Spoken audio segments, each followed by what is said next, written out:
طور پر اس سفر حج میں اس لغو کام سے ضرور اعراض کریں، اپنے آپ کو بچائیں۔ اس سفر حج میں آپ کو طرح طرح کے ساتھیوں کے ساتھ رہنا ہوگا۔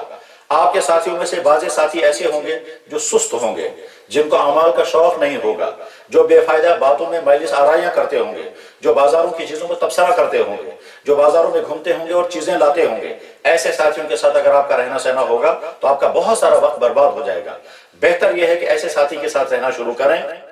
اعمال کے شوق والا ہو، جو ساتھی زیادہ سے زیادہ طواف کرنے والا ہو، جو ساتھی اللہ کی نعمتوں، اللہ کے نبی کے کمالات اور ان کے خصوصیات کا تذکرہ کرنے والا ہو، یعنی اعمال کا شوق رکھنے والا ساتھی اگر آپ کا ساتھ ہوا تو خود آپ کو بھی اعمال کا شوق پیدا ہو جائے گا، اور اس کے ساتھ رہ کر کے بہت سارے وہ اعمال آپ انجام دے سکیں گے جو شاید اکیلے پن میں آپ انجام نہیں دے سکیں گے۔ لہٰذا اچھے ساتھی کے ساتھ رہنا سہنا بہت زیادہ فائدہ مند ہوگا بمقابلے ایسے ساتھی کے ساتھ رہنے سہنے جو اعمال کا شوقین نہ ہو، اس کی وہ بدشوقی کے اثرات خود آپ پر بھی آئیں گے۔ چاہے کتنے ہی انسان ایسے ہیں جو اچھے ساتھیوں کے ساتھ رہتے ہیں تو بہت اعمال انجام دیتے ہیں، اور اگر ان کو کسی ایسے ساتھی کے ساتھ رہنا پڑا جو خود شوقین نہ ہوا تو جو کرنے کا ارادہ تھا وہ کرنے کا ارادہ بھی چھوڑ جاتا ہے۔ ایک بات ہمیشہ ذہن میں رکھیں، وہاں کے ماحول سے متاثر نہ ہوں۔ ماحول سے متاثر ہونے کے معنی کیا ہے؟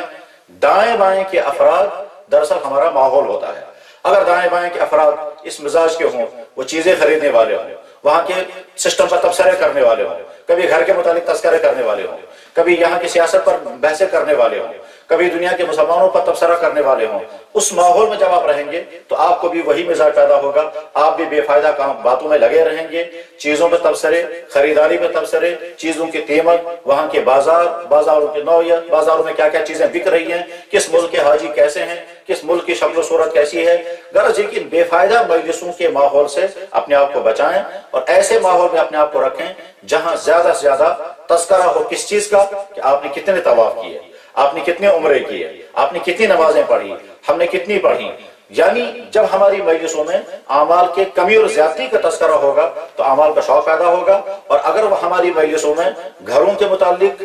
ہر کے وہاں کے انتظامات کے متعلق، وہاں کے پولیس اور وہاں کے قانونوں کے متعلق اور دنیا بھر کے متعلق تبصرے ہوں گے تو وہ ہمارا ماحول وہ ایسا ہی ماحول نہیں ہوگا۔ وہاں کے اس ماحول سے اپنے آپ کو بچائیں جس ماحول میں اعمال کا کوئی کام تو نہ ہوتا ہو، صرف تبصرہ آرائی ہوتی ہو، اس ماحول سے اپنے آپ کو بچائیں۔ اس پورے سفر میں تمام انتظامات اور بہتر سے بہتر انتظامات کے باوجود کہیں نہ کہیں پریشانی ضرور آتی ہے، اور یہ پریشانی کبھی تو ارادی ہوتی ہے، کبھی اپنی غلطی کی وجہ سے ہوتی ہے، کبھی سسٹم کی وجہ سے ہوتی ہے، اور اصل چیز کہ اللہ تعالیٰ شانو کبھی بندے کو پریشانی ڈال دیتے ہیں تاکہ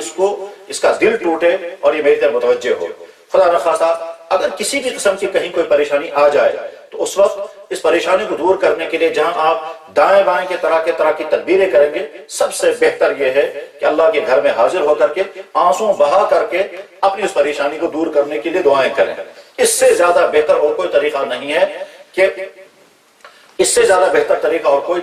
کہ آدمی پریشانی میں مبتلا ہو اور پھر اللہ کی بارگاہ میں حاضر ہونے کے بجائے وہ دوسروں سے مدد لینے لگے۔ نہیں، اپنی جو بھی پریشانی ہو، جس قسم کی بھی ہو، بس اللہ کے گھر میں حاضر ہو کر، یعنی مکہ مکرمہ میں پریشانی آئے تو کعبۃ اللہ میں حاضر ہو کر کے اللہ کے سامنے گڑ گڑا کر رو کر کے اپنی پریشانی پیش کریں، اور مدینہ طیبہ میں اگر پریشانی پیش آئے تو مسجد نبوی میں جا کر کے 2 رکعت نماز پڑھ کر کے اپنی پریشانی کا حل اللہ کی بارگاہ سے طلب کریں۔ اس سے زیادہ بہتر اور کوئی نہیں ہے۔ کعبۃ اللہ میں جہاں طرح طرح کے معاملات کا سامنا آتا ہے، وہاں ایک مشکل صورتحال یہ بھی آتی ہے کہ وہاں دنیا بھر کے مسلمان مرد اور خواتین حج اور طواف کے لیے حاضر ہوتے ہیں۔ ان مسلمانوں میں حسین سے حسین ترین لوگ بھی ہوتے ہیں، اور وہاں بعض دفعہ انسان کو بد نظری کا خطرہ ہوتا ہے۔ اس وقت وہاں اپنی نگاہوں کی حفاظت کرنا بے انتہا ضروری ہے۔ بعض دفعہ مشکل بھی ہوتا ہے، لیکن بار بار اپنے آپ کو یہ سمجھائیں کہ تم اللہ کے گھر میں ہو، اللہ تمہیں دیکھ رہے ہیں۔ آنکھیں بند کر کے زبان سے کہیں اللہ مجھے دیکھ رہا ہے، اور اپنی آنکھوں سے کہیں کہ تم جتنا بھی بد نظری کرو گے، جتنا بھی نامحرم کی طرف دیکھو گے، تمہارے ہاتھ آنے والا کچھ نہیں ہے سوائے اس کے کہ تم سزا کے مستحق بنو گے۔ اللہ کے گھر میں رہ کر کے یہ خیانت تمہیں نہ جانے کس عذاب کا مستحق بنا دے گی۔ تو جتنا زیادہ مراقبہ کریں گے، اللہ کا استحضار کریں گے، जितना ज्यादा ये समझेंगे कि अल्लाह मुझे देख रहे हैं, उतना अपनी निगाहों को बचाने में आसानी होगी।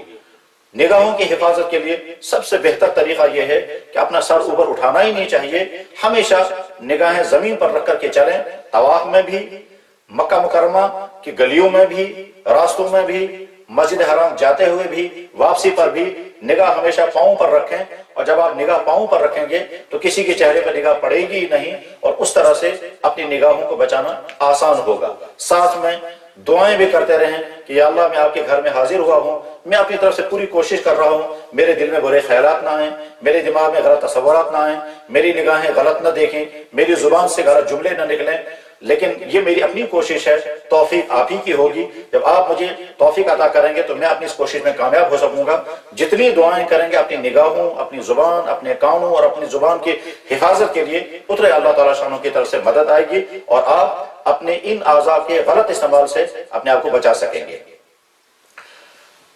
एक ईमान वाले को हर वक्त इस्तेज़ार रहना चाहिए कि अल्लाह ने मुझे कितनी नेमतें अता की हैं, और उन नेमतों में सबसे बड़ी नेमत ईमान की नेमत, इस्लाम की नेमत, और फिर अब बड़ी नेमत ये अता की है कि मुझे अपने घर में हाजिर होने की तौफीक अता फरमाई। जितना इस बात को सोचेंगे कि अल्लाह ने मुझ पर कितना एहसान किया, अपने घर में हाजिर होने की तौफीक अता फरमाई, अब ये मेरा जिस्म कोई ऐसा काम नहीं करना चाहिए जिससे मेरा अल्लाह मुझसे नाराज हो जाए। ये मुराक़बा एहसानी जितना ज्यादा करते रहेंगे, अल्लाह की नेमतों को जितना ज्यादा सोचते रहेंगे, उस सोचने के बाद फिर आप अपने आप को गुनाहों से बचाने में उम्मीद है कि बहुत आसानी से कामयाब हो जाएंगे। मुराक़बा एहसानी बहुत ज्यादा मुफीद होता है इंसान को, एक तो अल्लाह की तरफ अपने आप को मुतवज्जे करने में और गुनाहों से बचने में।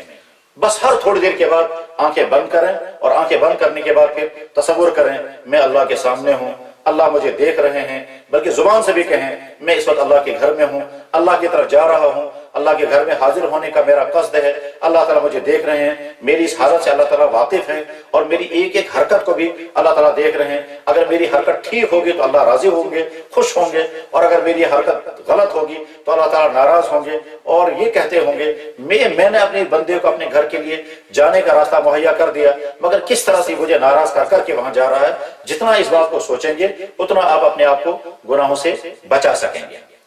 इस सफर में अगर खुदा न खास्ता कहीं किसी किस्म की कोई मुश्किल पेश आई तो उस मुश्किल का तस्करा करना और मुसलसल उसको मौज़ूए गुफ्तगू बनाना हरगिज बेहतर नहीं है। बाज़ दफा हाजी साहिबान को मुश्किलात आती हैं, अब वो उस मुश्किल का तस्करा बार बार अपने कभी एक साथी के साथ, कभी दूसरे साथी के साथ, कभी तीसरे के साथी के साथ, कभी मोबाइल पर घर वालों को, ये मुश्किल पेश आने का बार बार तस्करा करना बेफायदा अमल है, इसका कोई फायदा नहीं है। इसलिए खुदा न खास्ता अगर किसी किस्म की मुश्किल पेश आए तो सब्र, और आला दर्जे का सब्र यह है कि जुबान पर उसका तस्करा भी ना आए। और जब बंदा जुबान से उसका तस्करा भी नहीं करता है, बर्दाश्त करता है, तो उसको कुरान करीम में कहा गया ये सब्र जमील है। ऐसी मुश्किल जिस मुश्किल में इंसान अपनी जुबान पर भी मुश्किल का तस्करा न करे, ये सब्र जमील है। हाँ, जब मुश्किल पेश आए तो उसका तस्करा अगर करना है तो अल्लाह बारगाह में दुआ की सूरत में तस्करा करें। अपने साथियों को परेशान करना बेहतर नहीं, उसका कोई फायदा नहीं है। इसी तरह से बहुत सारे हाजी साहिबान जब सफर हज से वापस आते हैं और वहां अगर किसी किस्म की कोई मुश्किल पेश आई हो तो यहाँ तस्करा करते हैं। उस तस्करा करने का फायदा तो कोई नहीं होता, नुकसान उसका ये होता है कि यहाँ उसके सुनने वालों के दिल में वहां का डर बैठ जाता है, और अगर उनमें से किसी का इरादा भी हो हज के लिए निकलने का तो फौरन उन मुश्किलात को सुन करके उसका इरादा कमजोर पड़ जाता है। इसलिए वहां पेश आने वाली किसी भी किस्म की किसी मुश्किल का तस्करा न वहां बेहतर है और न वापस आकर के करना चाहिए। आप जिन खीमों में या मक्का मुकर्रमा मदीना तैयबा की जिन बिल्डिंगों में क़याम पजीर होंगे उनमें जाहिर है दूसरे हाजी साहिबान भी होंगे, कभी उन कमरों में खवातीन भी होती हैं। इस्लामी हल हुक्म तो यह था कि खवातीन अलग कमरों में रहें और मर्द अलग कमरों में रहें, इसलिए कि जब 24 घंटे का रहना सहना हो तो उसमें कभी आदमी लेट जाता है, कभी आराम करता है, कभी बदन पर कपड़ा नहीं रहता है, तो जाहिर है नामहरम औरतों के साथ एक कमरे में रहना किसी तरह भी इस्लामी उसूलों के मुताबिक दुरुस्त नहीं है। लेकिन चूंकि ये इंतजाम करने वालों के हाथ में है या हमारे हाथ में नहीं है, लिहाजा सबसे बेहतर तो ये है कि जब हम किसी बिल्डिंग में पहुंचे, अगर हमारे साथ मस्तूरात भी हों तो अपने साथ वाले कमरे वालों के साथ ये बात तय कर लें कि साहब हम खवातीन को एक कमरे में रखेंगे और मर्द हजरात दूसरे कमरे में रहेंगे, ताकि उठने बैठने में, लेटने में, खाने पीने में, आराम करने में कोई बेपर्दगी न हो हमारी निगाह नामहरम पर न पड़े और नामहरम की निगाह हम पर न पड़े। अगर खुदा न खास्ता ये इंतजाम न हो सका और एक ही कमरे में नामहरम खवातीन के साथ रहना पड़ रहा है, तो फिर दूसरा हल उसका यह है कि दरमियान में पर्दा टांग दें और पर्दा लटका करके एक तरफ खवातीन रहें और दूसरी तरफ मर्द हजरात रहें। ऐसा हरगिज नहीं होना चाहिए एक कमरे में रहते हुए नामहरम औरत को आदमी कहेगा आप मेरी बहन हो, और खातून किसी नामहरम मर्द को कहे कि तुम मेरे भाई हो, और ये लफ्जों में भाई बहन बन करके फिर घंटों घंटों बैठ करके आपस में बातें करते हैं और फिर एक साथ कभी चलने लगते हैं, हरम जा रहे हैं तो एक साथ जा रहे हैं, वापस आ रहे हैं तो एक साथ आ रहे हैं। जब शरीयत ने नामहरम करार दे दिया तो हमारी जुबान से किसी को भाई कहने से और जुबान से किसी को बहन कहने से वो भाई बहन नहीं बनते हैं। इस्लाम का हुक्म पर्दे का है, वो हुक्म अभी बरकरार है। इसलिए मक्का मुकर्रमा और मदीना तैयबा की बिल्डिंगों में भी और मिना और अरफात के टेंटों के अंदर भी इस बात की बहुत ज्यादा फिक्र करनी चाहिए कि खवातीन को एक तरफ रखा जाए, मर्द हजरात दूसरी तरफ रहें, बेपर्दगी से जितना हो सके अपने आप को बचाएं, और अगर कोई शक्ल न बन सके तो आखिर में अपने आप को समझाएं कि तुम्हारे लिए ये बहुत बड़ा इम्तिहान है। तुम्हारे दिल में भी कोई बुरे ख्यालात नहीं आने चाहिए, तुम्हारी निगाह भी किसी गलत अंदाज में नहीं उठनी चाहिए, और बार बार अपने आप को समझाएं ये अल्लाह की बंदी, मेरी दीन की बहन, मैं इसका भाई हूं, और अगर मेरे दिल में बुरे ख्यालात आए, इसको मालूम हो या ना हो, लेकिन अल्लाह मुझे देख रहे हैं। ये कैफियत तवाफ में भी रहनी चाहिए, हरम जाते और वापस आते हुए भी, होटलों में भी, दुकानों पर भी, हर जगह यही कैफियत रहनी चाहिए। जितनी ज्यादा ये कैफियत रहेगी उतने आप अपने दिल को बुरे ख्यालात से और निगाहों को गलत देखने से बचा सकेंगे। अपने कमरे के साथियों के साथ इतना अच्छा सलूक करें, किचन में, बाथरूम में इतना ज्यादा वक्त खर्च न करें कि दूसरों को तकलीफ हो। इसी तरह से बाथरूमों में कभी लाइन लगती है और कभी कोई आदमी बाथरूम में अंदर चला जाता है और गैर जरूरी तौर पर ज्यादा वक्त खर्च करता है, वहां इस बात की फिक्र करनी चाहिए कि ऐसा ना हो बाहर जो खड़े इंतजार में हैं मेरी वजह से उनकी नमाजें छूट जाएं, मेरी वजह से उनकी नमाज का नुकसान हो जाए। इसलिए बाथरूम में कम से कम वक्त खर्च करें, पानी कम से कम खर्च करें। इसी तरह से बाथरूम को पाक साफ रखने की कोशिश करें, उसको गंदा और नापाक न किया जाए, और जहां बहुत ज्यादा लोग खड़े लाइन में हों वहां कोशिश करें कि दूसरों को अपने ऊपर तरजीह दें और दूसरों को जरूरत के मुताबिक पहले उनको अपनी जरूरत पूरी करने दें।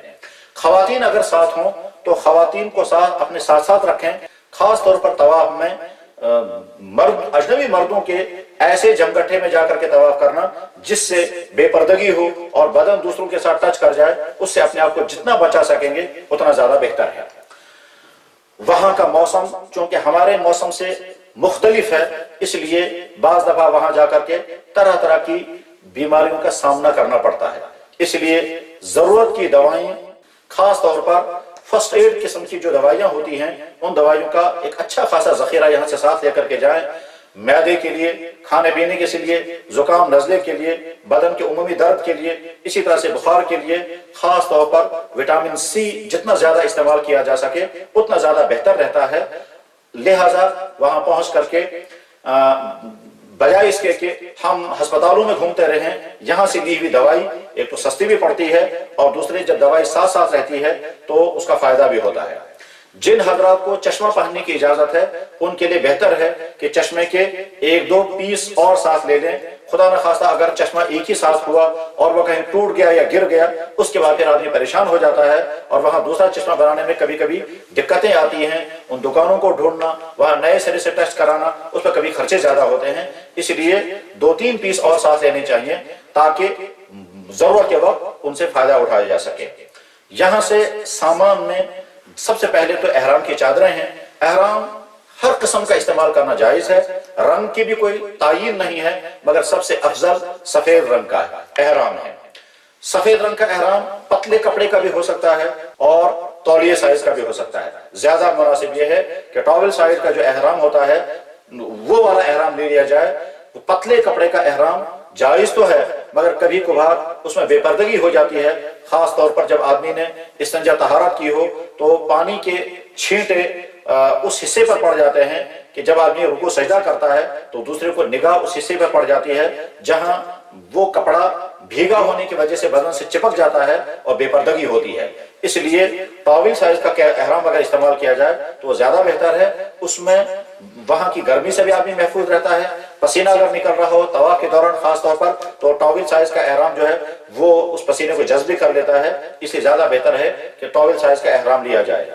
ایک احرام مزید اپنے ساتھ رکھ لیا جائے تاکہ اگر خدا نخواستہ استعمال ہونے والا احرام ناپاک ہو گیا ہو یا پھٹ گیا ہو تو آدمی بلا تکلف دوسرا احرام استعمال کر سکتا ہے. لیکن اگر کسی انسان کو دوسرا نہ ہو، یہی والا احرام اگر خدا نخواستہ ناپاک ہو جائے اس کو پاک کر سکتے ہیں اور پاک کر کے پھر دوبارہ اس کو استعمال کر سکتے ہیں. حرم شریف میں چونکہ ساری دنیا کے مسلمان پہنچتے ہیں، اس لیے وہاں بار بار یہ پریشانی آتی ہے کہ جوتے گم ہو جاتے ہیں. اس لیے پہلا مشورہ یہ ہے کہ سستی سے سستی چپلیں 2-4 جوڑے یہیں سے ساتھ لیں، اور چپل کو اپنے ساتھ محفوظ رکھنے کے لیے تھیلیاں بھی ساتھ رکھ لیں. جب آپ اپنے ڈیرے سے حرم شریف کے لیے چلیں، چاہے مکہ مکرمہ میں چاہے مدینہ طیبہ میں، تو اپنی چپل اپنے تھیلے میں ڈال لیں، اور اس کے بعد پھر جہاں آپ کو نماز پڑھنی ہو اپنی چپل اپنے ساتھ رکھ لیں. بلکہ طواف میں اپنی چپل اپنے جیب میں بھی رکھ سکتے ہیں، اپنے کندھے پر بھی لٹکا سکتے ہیں، اور اپنے پیچھے بھی باندھ سکتے ہیں، اپنے کمر پر بھی باندھ کر کے چل سکتے ہیں، حتیٰ کہ اپنے احرام کی چادر میں بھی یہاں دبا کر کے وہ چپل رکھ سکتے ہیں. وہ چپلیں ناپاک نہیں ہوتی ہیں، اس لیے کہ ناپاکی باتھ روم میں تو کموڈ کے اندر گر جاتی ہے، اور اس کے بعد جب باہر نکلتے ہیں تو چپل چونکہ پانی سے بھیگ کر کے نکلتی ہے، اس لیے وہ چپل ناپاک نہیں ہوتی. اور مکہ مکرمہ یا مدینہ طیبہ کے سڑکوں پر کوئی ناپاکی نہیں ہے، اس لیے وہ چپل آپ کی پاک رہے گی. عام طور پر وہ پاک ہی ہوتی ہے، الا ماشاءاللہ اگر کبھی ناپاک ہونے کا خدشہ ہو تو اس کو پاک کر کے اپنے ساتھ رکھا کریں، اور جہاں آپ رہیں وہاں اپنی چپل اپنے ساتھ ساتھ رکھیں. خدا نخواستہ اگر آپ نے چپل کہیں کسی الماری میں رکھ دی ہے اور وہاں آپ کی چپل گم ہو گئی ہے تو خبردار کسی دوسرے انسان کی چپل ہرگز مت اٹھائیں. اگر کسی انسان نے آپ کی چپل اٹھا کر آپ کو تکلیف پہنچائی ہے جان بوجھ کر یا بے ارادی طور پر، لیکن اس کے معنی یہ نہیں کہ اب ہم کسی دوسرے مسلمان کو تکلیف پہنچائیں. ننگے پاؤں چلنا بہتر ہے بمقابلے اس کے کہ ہمارے ذریعے سے کسی دوسرے حاجی کو تکلیف پہنچے. جب چند جوڑے سستی چپلیں آپ یہاں سے لے کر کے جائیں گے تو اگر آپ کی چپلیں گم ہو گئی تو آپ اپنی دوسری چپل استعمال کر سکتے ہیں، اور اگر جتنی چپلیں لے گئے تو ساری خرچ ہو گئی، استعمال ہو گئی اور گم ہو گئی، تو وہاں سستی سے سستی چپلیں جو وہاں ملتی ہیں وہ خرید کر کے وہ استعمال کر لیں. تجربے کی ایک بات یہ بھی عرض کی جاتی ہے کہ چونکہ آدمی کو شوق ہوتا ہے زیادہ سے زیادہ طواف کریں، اور طواف یعنی مطاف جہاں طواف کیا جاتا ہے وہ چونکہ سنگ مرمر کا ہے اور آدمی کو سخت پتھر پر چلنے کی عادت نہیں ہوتی، اس لیے 1-2 طواف کیے تو پاؤں میں درد ہونے لگتا ہے. اور جب باہر نکلتا ہے تو سارا حرم اور حرم کے باہر کا سارا حصہ چونکہ سنگ مرمر کا ہی ہے، اسے سنگ مرمر پر چلتے چلتے آدمی کے ایڑیوں میں درد ہوتا ہے. لہذا بہت بہتر ہے کہ آدمی موٹے قسم کے موزے ساتھ لے جائے تاکہ طواف کے دوران ان موٹے قسم کے موضوع میں اور اسی طرح سے سعی میں ان موضوع میں لیکن یہ یاد رہے کہ یہ موٹے قسم کے موزے اس طواف میں استعمال کریں گے جو طواف آپ کا عام حالات کا طواف ہوگا. جب آپ احرام کی حالت میں ہوں گے اس وقت وہ موٹے قسم کے موزے آپ استعمال نہیں کر سکتے ہیں. ہاں خواتین کو اس میں بھی اجازت ہے، اس لیے اگر آپ کے ساتھ خواتین ہوں تو ان کو موٹے موزے، ایسے موزے جس میں اندر اچھا کپڑا بچھا ہوا ہو، اور بعض دفعہ وہاں موزے ملتے بھی اسی قسم کے ہیں جن کے اندر فوم لگا ہوا ہوتا ہے، اس کی وجہ سے طواف کرنے میں بڑی آسانی ہوتی ہے. تو وہ طواف جو آپ احرام کی حالت میں کر رہے ہیں اس طواف میں تو وہ موزے نہیں پہن سکتے، لیکن اس کے علاوہ جب آپ کثرت سے طواف کرنا چاہیں گے اور پاؤں میں درد ہونے کا خدشہ ہو تو وہ موزے یا وہ پاپوش استعمال کر لیں جس میں اندر سے فوم لگا ہوا ہو تاکہ آپ کے پاؤں میں درد نہ ہو. حرم شریف میں خصوصاً حرم مکہ میں یعنی خانہ کعبہ میں چونکہ مرد اور عورتیں ایک ساتھ اندر داخل ہوتے ہیں تو اندر جاتے ہوئے باہر نکلتے ہوئے عورتوں کے ساتھ چلنا ہوتا ہے تو بعض دفعہ بے اختیاری طور پر کسی نامحرم عورت کے ساتھ کبھی کندھے لگ جاتے ہیں، کبھی بدن سے بس کر جاتا ہے. اس وقت اپنے دل کو برے خیالات سے بچائیں. وہ ایک مشکل مرحلہ ہوتا ہے جہاں ایک طرف سے بدن کے ساتھ لگ گیا، دوسری طرف سے شیطان دل میں برے خیال ڈال سکتا ہے. اس وقت اپنے آپ کو سمجھائیں کہ جیسے تم तुम्हारा जिस्म तुम्हारी हकीकी माँ के साथ टच कर जाए या तुम्हारी हकीकी बहन या बेटी के साथ टच कर जाए, उस वक्त तुम्हारे दिल में बुरे ख्याल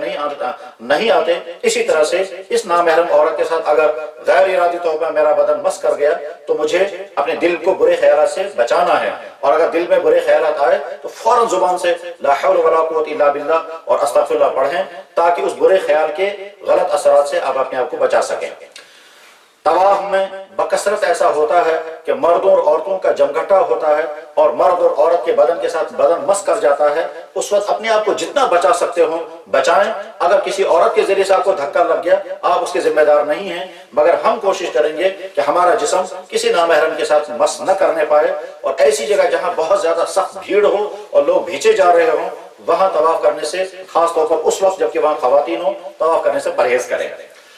हरम शरीफ में नमाज के दौरान कभी ऐसा होता है कि कोई नामहरम औरत दाएं तरफ या बाएं तरफ सफ में खड़ी हो गई, या ठीक सामने वाली सफ में, सामने जहां हमें सजदा करना है वहां हमारे सामने मुकाबिल में कोई खातून है। अगर ऐसी सूरत हाल पेश आ गई तो आपके लिए बेहतर, आपके लिए जरूरी है कि आप वहां से फौरन हट जाएं और हट करके किसी ऐसी जगह पर नमाज पढ़ें जहां दाएं और बाएं खातून न हो बल्कि कोई मर्द हो, और ठीक आपके सामने भी कोई खातून न हो बल्कि मर्द हो। अगर खुदा न खास्ता अगर आपके दाएं या आपके बाएं कोई खातून हुई या आपके ठीक सामने खातून हुई तो आपकी नमाज अदा नहीं होगी, इसलिए कि खवातीन के लिए हदीस में हुक्म दिया गया कि वो पिछले सफों में खड़े होकर के नमाज पढ़ें। तो अब वहां चूंकि हुजूम होता है और वहां पुलिस भी फेल हो जाती है खवातीन को कंट्रोल करने में, खुसूसन हज के उन दिनों में जब बहुत ज्यादा रश हो जाता है, तो उस वक्त आप ये तो कर नहीं सकते हैं कि किसी खातून को सबसे निकाल दें, उसको निकालना मुश्किल है। हाँ, अपनी नमाज बचाने के लिए आप वहां से हट सकते हैं और हटकर किसी ऐसी जगह पर नमाज पढ़ें जहां खातून न दाएं तरफ हो न बाएं तरफ हो और न सामने हो। हरम शरीफ में बाज दफा नमाज पढ़ने वालों को एक अजीब गलती होती है, वो ये कि हरम शरीफ की सीढ़ियों में या हरम शरीफ के बाहर के सहनों में जब लोग नमाज के लिए खड़े होते हैं तो कभी कभी उनका रुख खाने काबा की तरफ रहता ही नहीं है। वो समझते तो ये है कि हमारा रुख खाने काबा की तरफ है, मगर दरअसल उनका रुख खाने काबा की तरफ नहीं बल्कि खाने काबा के अलावा किसी और रुख की तरफ होता है। और वहां सफों की तरतीब ऐसी बनती है कि आदमी कभी मुड़ भी नहीं पाता है। इसलिए इस तरफ ध्यान रखना बहुत ज्यादा जरूरी है कि आप अगर कहीं सीढ़ियों में नमाज पढ़ रहे हैं या छत्तियों पर नमाज पढ़ रहे हैं या हरम शरीफ के बाहर के सहनों पर खड़े नमाज पढ़ रहे हैं तो आपका रुख खाने काबा ही की तरफ रहना चाहिए। हरम शरीफ की नमाज के दौरान एक कोताही ये भी होती है, क्योंकि हरम शरीफ में बहुत दूर दूर तक माइक लगे हुए हैं, तो बेशुमार हाजी साहिबान अपने होटलों के बाहर सफे बना लेते हैं, हालांकि वहां से लेकर के हरम तक बहुत सारा फासला खाली होता है। इसी तरह से बहुत सारे हाजी साहिबान सहन में खड़े होकर नमाज पढ़ेंगे, हालांकि अंदर हरम में काफी जगह मौजूद होती है। इससे परहेज करें। अंदर अगर जगह मौजूद है तो अंदर जाने की कोशिश करें। सहन में अगर आगे की सफें खाली है तो अगली सफों में बैठें।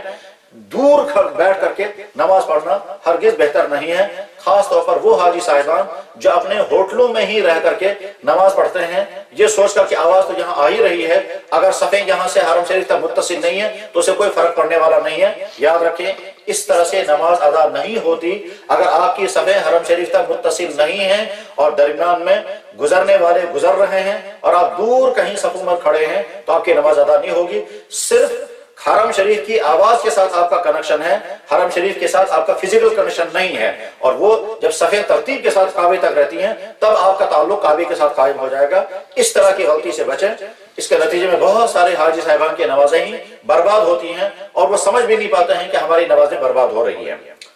मक्का मुकर्रमा के कयाम के दौरान बहुत सारे हाजी साहिबान सुस्ती की वजह से अपनी बिल्डिंगों में रहते हैं, बल्कि बाज दफा तो हरम शरीफ में नमाज पढ़ने के लिए भी नहीं जाते, अपने बिल्डिंगों में नमाज पढ़ते हैं, और वो नमाज भी इतनी बेदिली के साथ होती है, जैसी बेदिली के साथ यहाँ अपने घरों में उससे ज्यादा बेदिली के साथ वहां नमाज पढ़ते हैं। इससे ज्यादा महरूमी और क्या होगी। एक आदमी मक्का मुकर्रमा की सरजमीन में जिस काबे के अंदर एक नमाज पढ़ने पर 1 लाख नमाजों का सवाब है, उस काबे में रहने के बावजूद आदमी वहां हाजिर नहीं होता है। आखिर और क्या काम करने के लिए हम वहां गए हैं। इसलिए बुढ़ापा हो, बीमारी हो, सुस्ती हो, गफलत हो, इन तमाम चीजों को बर्दाश्त करके हरम शरीफ में ज्यादा ज्यादा वक्त गुजारना चाहिए। एक नमाज भी हरम के बाहर नहीं। हाँ, वो लोग कि जो हरम शरीफ से दूर जिनका कयाम है, मसलन अजीजिया में है, और वह हरम अगर नहीं पहुंच पाए तो अजीजिया के करीब की मस्जिद में वह नमाजें अदा कर सकते हैं। लेकिन वो भी अगर